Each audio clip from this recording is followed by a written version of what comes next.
The first night or so I was there, someone took me aside and said that it's a good idea to keep your eyes and ears open and your mouth shut, because you're going to see a lot of stuff that doesn't belong outside the agent's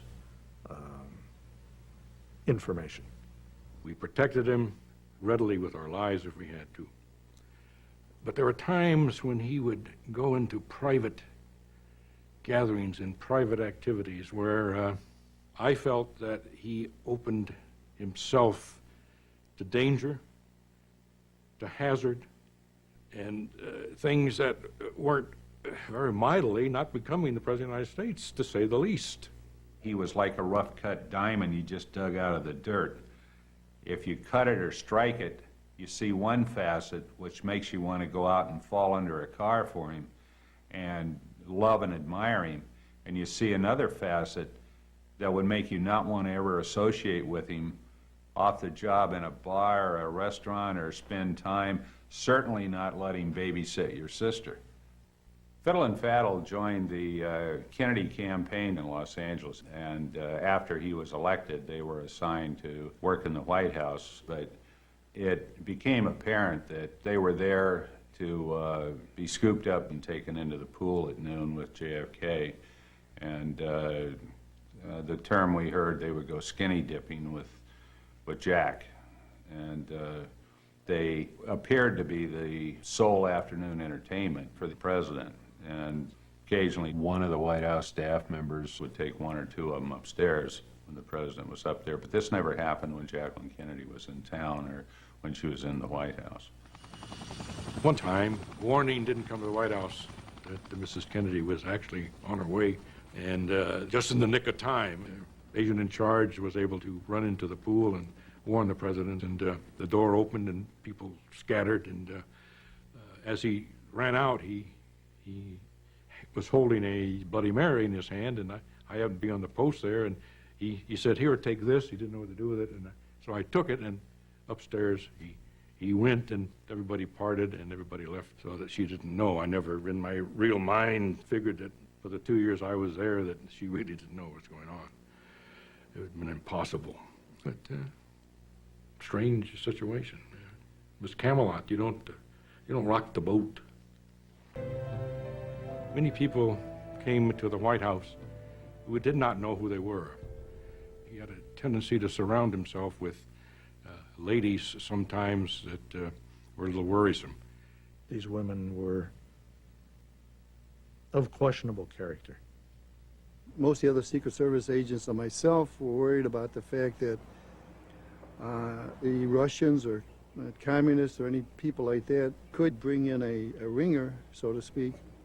We didn't know if these women were carrying listening devices, if they had syringes that carried some type of poison, or if they had Pentax cameras that would photograph the president for blackmail. Possibility of blackmail and things like that are astounding. Who knows? I never knew the name of one of the outsiders. One night in Seattle, we took the president up to the Olympic Hotel to secure for the night, and as we were doing that, a high-ranking law enforcement official from King County had come out of the elevator with two prostitutes and was walking down toward the president's door. And a senior staff member came out of the president's suite, thanked him for bringing the girls up, and took them into the suite. So one of the policemen, the lieutenant, asked me, he said, "Does this go on all the time?" And I didn't know what to say, and I said, "Well, we travel during the day. This only happens at night." Prostitution, that's illegal. A procurement is illegal. And if you have a procurer with prostitutes paraded in front of you, then as a sworn law enforcement officer, you're asking yourself, well, what do they think of us? You were on an elite assignment. It was the most elite assignment in the Secret Service.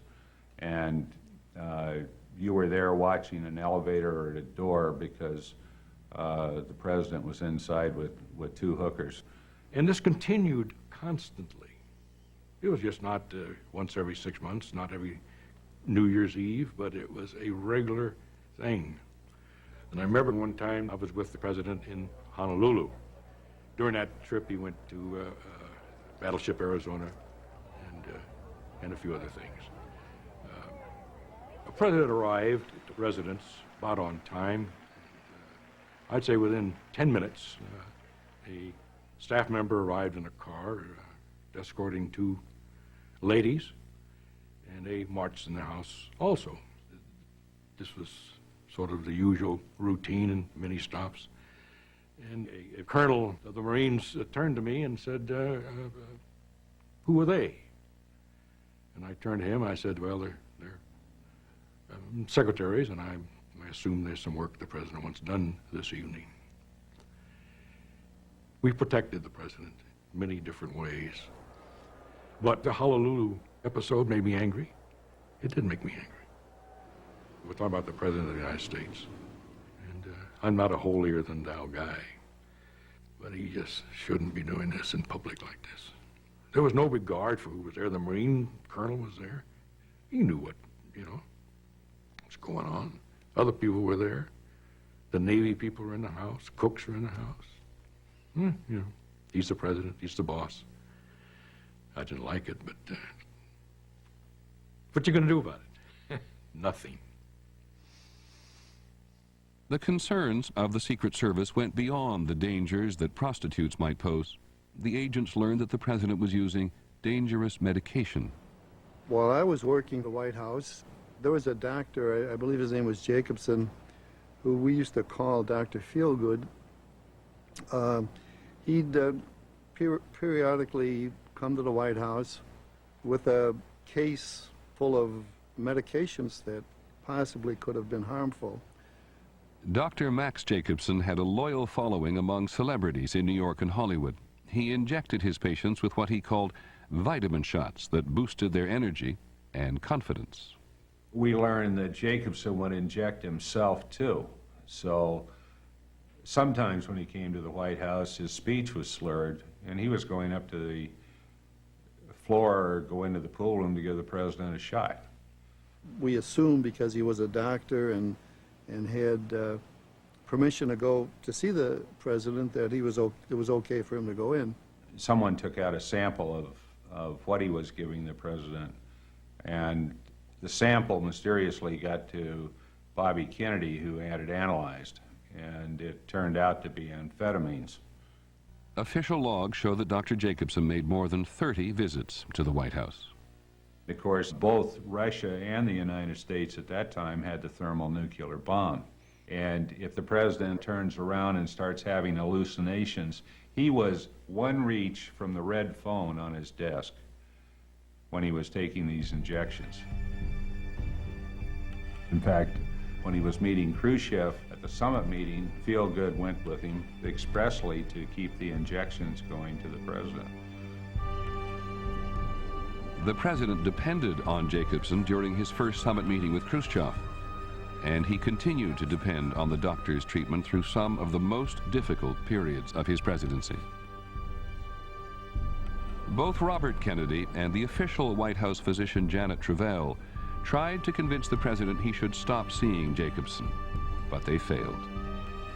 According to Jacobson's records, he last saw the president in Florida as he was preparing for the November trip to Dallas.